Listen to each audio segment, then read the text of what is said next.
Hola, gracias a todos los médicos radiólogos de habla hispana. Es un honor para mí que me invite nuevamente al Congreso que año con año la doctora Tanús y todo el comité organizador se encarga de coordinar. Este es un congreso avalado por la Sociedad Médica del Hospital de Especialidades del Centro Médico Nacional Siglo XXI. Y quiero agradecer, como siempre, la invitación. En esta ocasión vamos a hablar de unos dispositivos y de los avances que ha habido en la neuroradiología. Sin duda, el diversor de flujo y el web device, los nuevos sistemas para embolización de aneurisma de bifurcaciones cerebral media, son los que han tenido mucho auge en el mundo. En este momento vamos a hablar de la experiencia que tenemos, de los avances sobre el diversor. Vamos a explicar la biomecánica de estos dispositivos y en qué consiste. Soy el doctor Jorge Arellano Sotelo, adscrito al Departamento de Hemodinamia del Hospital de Especialidades del Centro Médico Nacional Siglo XXI del Instituto Mexicano del Seguro Social. Este está ubicado en la Colonia de los Doctores de la Ciudad de México. Muchas gracias y vamos a empezar.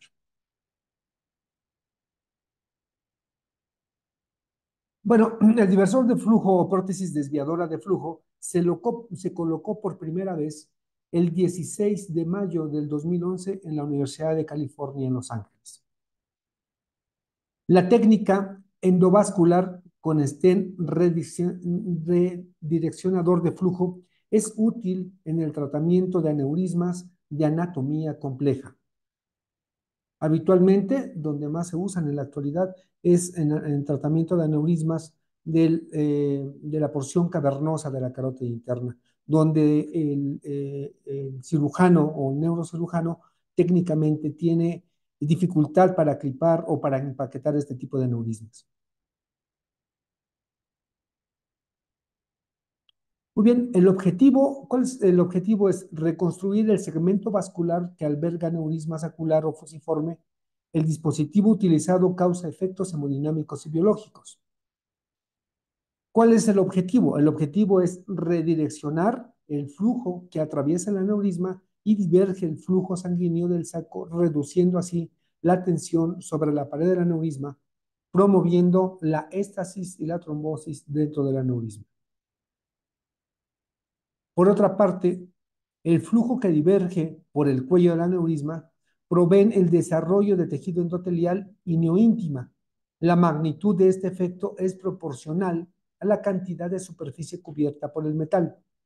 Esto, recordemos, a diferencia de un stent neurológico, es la cantidad de metal que tiene. Por eso se han visto en las guías en la actualidad que este tipo de dispositivos no se deben de poner habitualmente en cuestiones de urgencia, tienen que ser programados. Hemos visto que entre mejor antiagregación tenga el paciente es mejor. Lo que hacemos en la actualidad para antiagregar un paciente, de preferencia 10 días antes del procedimiento, damos doble antiagregación, 100 miligramos de aspirina en la mañana y 75 gramos de clopidogrel o de Plavix en la noche. Esto lo hacemos, la doble antiagregación, 10 días antes del procedimiento. Y la vamos a continuar esta doble antiagregación 6 meses. 10 días antes de los 6 meses vamos a suspender la aspirina, vamos a realizar una angiografía de control para ver cómo se ha epitelizado o se ha bajado el flujo del aneurisma y vamos a dejar el siguiente de los 6 meses con Plavix. Al año hacemos la última angiografía de control y vemos cómo quedó el dispositivo, vemos si se puede hacer algo más y si ya queda epitalizado, ya queda trombosado el aneurisma, nosotros ya no participamos y se da de alta por nuestro servicio. El primer dispositivo que se hizo en el mundo fue Pipeline, lo distribuye Medtronic. Es un stent o un dispositivo autoexpandible, flexible, que está compuesto por el 25% de platino y tungsteno, el 75% de cobalto cromo, hecho de 48 hilos interpuestos por un patrón establecido. El segundo que se distribuyó en el mundo fue el Silk y el tercero, el Fred. El Fred es el que más colocamos nosotros aquí por cuestión de logística. Y la verdad, de comodidad, más o menos en la actualidad, hasta el enero del 2024, tenemos colocados entre 50 a 60 dispositivos aquí en el hospital. En redireccionar el flujo es raro obtener una oclusión al 100%.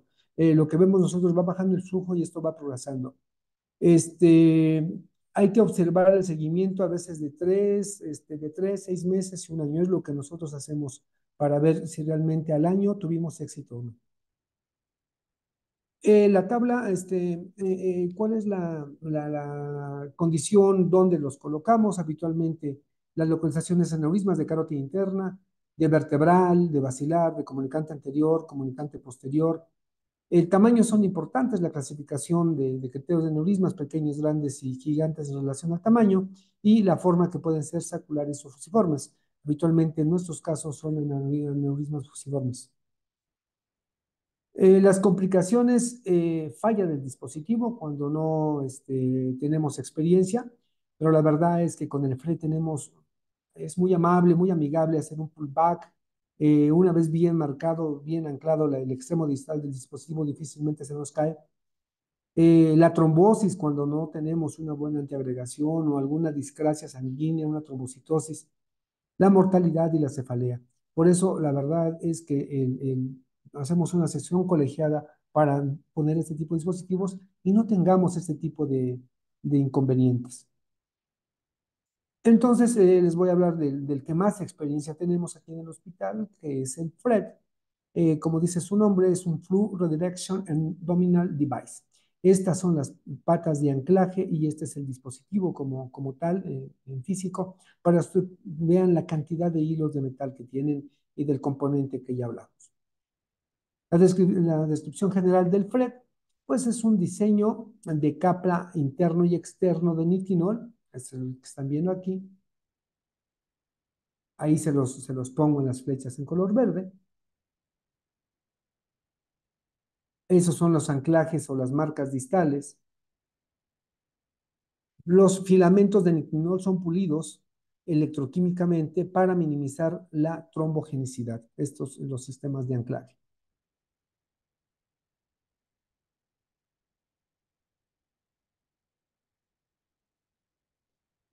Muy bien, los marcadores radiopacos de tantalio, que son estas marcas que ustedes ven aquí.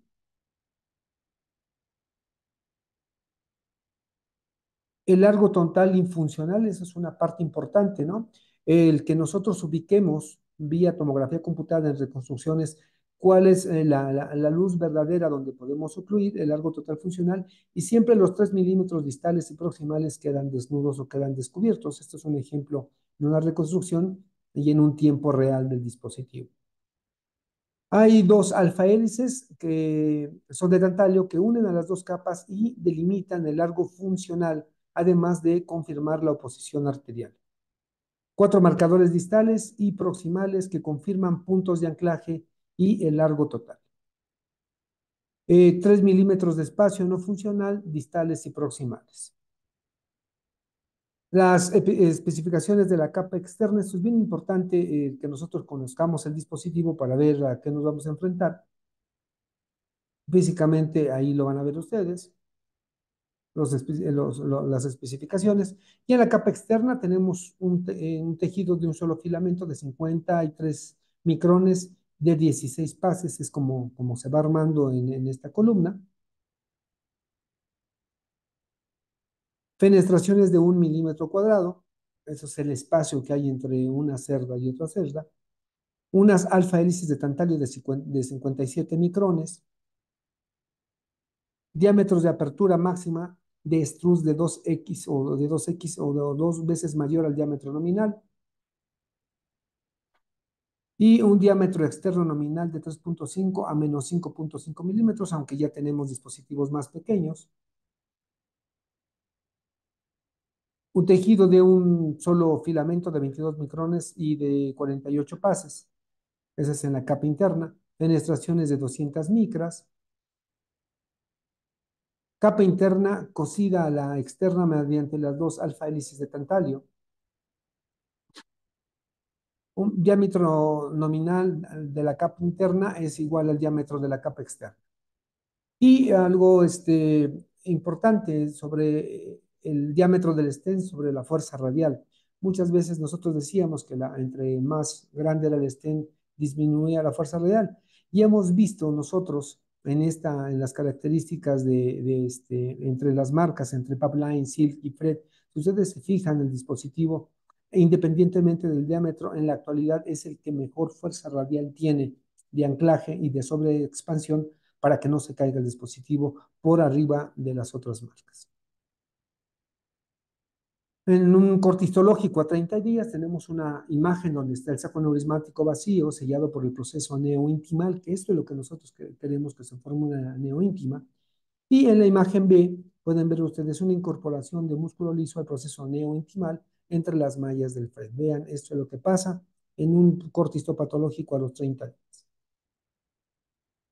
Estas son las características, las tablas, el cómo sobredimensionar. Habitualmente nosotros eh, tratamos de, si el vaso es de 4 milímetros, ponemos un diversor de 4, o si es de 4 o 5, de 5. La verdad es que tenemos una variedad, incluso ya en la actualidad, menores a 3.5 milímetros de diámetros, como son el Fred Junior, el más pequeño. Muy bien, entonces vamos a hablar de la experiencia de los casos aquí en el Hospital de Especialidades. Estos casos son compartidos con los neurocirujanos, el doctor Abdo, el doctor Rabindranath, el doctor Telles, el doctor Pedro, son amigos nuestros que nos hacen favor de compartir esta experiencia y estos casos. Ellos son neurocirujanos expertos en cuestiones vasculares. El primer caso que tenemos es un paciente con un aneurisma pediculado dependiente de la carótida interna en la porción cavernosa de la carótida interna. Aquí una parte importante que pues no tenemos ramas de importancia de no ser las ramas de la porción cavernosa de la carótida interna o de la porción petrosa, pero no hay ramas de importancia, aunque son muy pequeñas, podemos anclar el dispositivo sin ningún problema, sin efectos de trombosis de ninguna arteria de importancia. Esta es la planeación en las diferentes proyecciones, en las reconstrucciones con hueso, donde vean que aquí pues la clinoide sería un impedimento y la porción del seno cavernoso sería un impedimento prácticamente para que fuera quirúrgico. Antes, ¿qué hacían? Muchas veces abrían y empaquetaban el seno cavernoso con músculo, con grasa o con algún dispositivo que condicionara trombosis, pero si no se trombosaba, recrecía y pues podía sangrar. Esta es la planeación con la angiografía, vemos la misma imagen que la tomografía computada y esto nos sirve a nosotros para el marcaje de las patas distales y las patas proximales del dispositivo. Hay proyecciones en lateral, en oblicuas y la proyección anteroposterior. Muy bien, si ustedes se fijan, aquí estamos haciendo con las marcas del angiógrafo de dónde a dónde vamos a anclar el dispositivo. Volvemos a hacer una geografía rotacional para que estemos seguros del dispositivo y la planeación, la verdad es que es lo suficientemente radiopaco para verlos en su sección digital y hacer el movimiento. Muchas veces, la verdad, prefiero yo, en la experiencia que tenemos, a liberarlos en su sección digital y para que veo si se cae o no se cae el dispositivo, tratar de reenvainarlo. Una ventaja que tenemos, que podemos liberar el 60 o 70% del dispositivo y podemos reenvainar y reposicionarnos. Es algo muy amigable para nosotros. Es lo que les digo aquí en esta imagen, vean cómo estamos haciendo el anclaje distal y vamos haciendo pullback para la liberación del dispositivo. Ya tenemos las marcas distales y luego las marcas proximales. En una geografía de control, vean ustedes donde ya empieza a bajar el flujo y no se observa aneurisma residual. En un siguiente caso, tenemos un aneurisma de circulación posterior, donde el neurocirujano nos dice, doctor, estamos trabajando en la fosa posterior. Esta arteria que ven ustedes aquí es la pica, la arteria cerebrosa posterior inferior del lado izquierdo.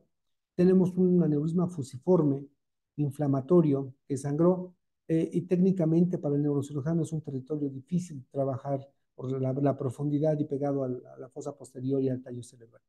Vean esta la imagen, tenemos un espasmo pre y posaneurismático, se hace la planeación, tenemos un saco aneurismático de 5 milímetros. Esta es la angiografía.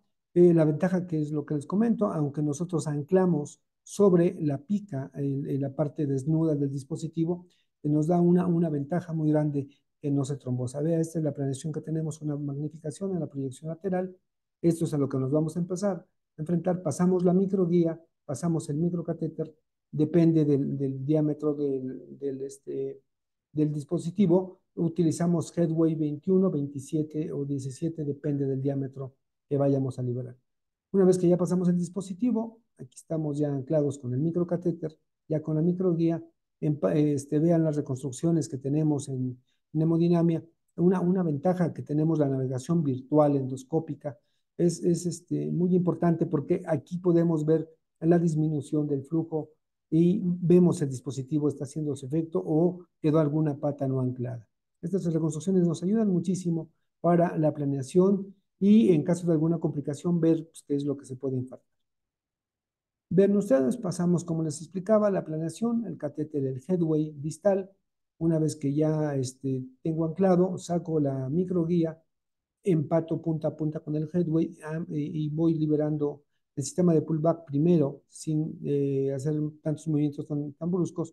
Anclo las pastas distales, voy haciendo pullback hasta liberar la porción distal del aneurisma. Esta es la planeación donde queremos dejar el extremo distal del stent. Y aquí ya tenemos nosotros el efecto, una vez liberado, vean ustedes, el efecto de disminución del flujo del aneurisma. Aquí ya se ve dónde está obliterado. Aquí ya está el stent colocado, aquí están las marcas distales, las marcas proximales y sin flujo. La verdad, en la circulación posterior es donde yo he visto como el flujo es menor, tiene un aspecto más espectacular el dispositivo. En cuestión de que lo liberamos, prácticamente quedó trombosado. Vean ustedes, respetamos la pica, tenemos la porción desnuda del stent y esto es importante para el neurocirujano para que no tuviéramos un infarto de la pica, entrar con un edema maligno de la fosa posterior a descomprimir. Estos casos, la verdad es que son muy didácticos. Aquí más o menos vemos nosotros cómo el dispositivo ha quedado. Muy bien, tenemos un caso un poquito más complejo, un aneurisma también del seno cavernoso, multilobulado. Cuando nos enfrentamos a esta patología, la verdad, algo de lo difícil es que no ubicamos muchas veces el cuello. Aquí por la cuestión anatómica de estar metiéndonos al aneurisma y buscar con el headway y la microguía el tratar de tener una salida cerebral anterior, cerebral media para podernos anclar. Sin duda, nosotros vemos en esta reconstrucción en AP la lobulación hacia el seno cavernoso y alcanzamos aquí más o menos a guiarnos dónde podemos ver la salida. La verdad que en esta proyección fue donde yo me ubiqué para poder pasar la microguía y poder tener la salida de la guía con seguridad. Estas reconstrucciones vasculares son formidables, me gusta mucho hacerlo, estas reconstrucciones en el angiógrafo, porque me permite ver el cuello, el domo del aneurisma, las lobulaciones y la navegación en los dispositivos, en los nuevos softwares de angiografía, en las marcas, en Philips, en General Electric, podemos hacer esta reconstrucción y hacer navegación sobre esta imagen para la guía. La verdad es que esto nos facilita más el que nosotros no tengamos que estar navegando y viendo a dónde se va la guía y luego nos cuesta muchísimo tiempo el tratar de buscar la salida. Un aneurisma del seno cavernoso del lado izquierdo, ya con la planeación, pues esto ya es la imagen en vivo. Este caso, hace muchos años, de los primeros que metimos, tuve la suerte de compartirlo con el doctor José Luis Coronado Trejo. Vean aquí las diferentes proyecciones. Sin duda, la proyección antero-posterior, como les comentaba, me permitía ver el domo y la salida de la guía. Una vez que logramos hacer esta imagen, logramos canular, vean ustedes aquí, ya tengo el anclaje distal y aquí el anclaje proximal para este tipo de dispositivo. Cuando no se tiene la suficiente fuerza radial, una cosa es que se puede deformar el dispositivo y se puede ir dentro del aneurisma, entonces lo suficientemente largo es bien importante y el diámetro para que no se vaya a migrar. Ustedes van viendo la planeación, la liberación de las patas distales, el cómo se comporta, cómo se va una parte del dispositivo hacia el aneurisma, también esto lo sobredimensionamos para que no se acortara, y después vean ustedes cómo queda. No pierde la forma, agarra el tracto vascular, no se deforma sobre el cuerpo o sobre el interior del aneurisma y las patas distales. La verdad es que técnicamente nos fue difícil canular, pero una vez que liberamos el dispositivo, la verdad muy amigable, y vean el resultado final. Un buen anclaje, sin ninguna complicación, con un éxito muy importante para el dispositivo. Este fue el resultado final, el sistema de liberación, y la verdad es que el seguimiento lo hicimos a un año y este paciente quedó curado, esta mujer quedó curada con este dispositivo. Muy bien, un siguiente caso, donde tenemos un aneurisma más pequeño, son muy comunes estos en el seno cavernoso, un aneurisma cavernoso puro, lobulado con otra lobulación, en la 3D pues es más didáctica la ejemplificación. Aquí tenemos el diámetro del aneurisma y aquí tenemos el ejemplo de la liberación del dispositivo. Marcamos en igual, hacemos una marca distal, una marca proximal. Y esto es lo que llevamos en la actualidad. Bueno, quiero darles las gracias. Ahí está mi nombre, ahí está mi correo por alguna duda, por alguna pregunta. La verdad es que tenemos casos muy complejos, casos muy sencillos a veces, pero este dispositivo sin duda tiene un auge.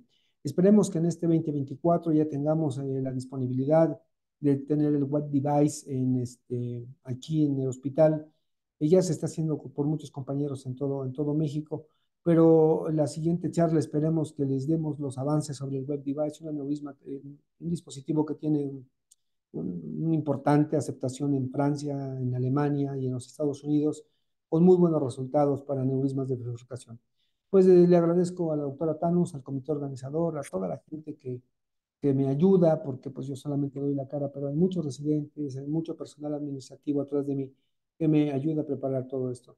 Muchísimas gracias, agradezco su atención y nos veremos en la próxima. Hasta luego.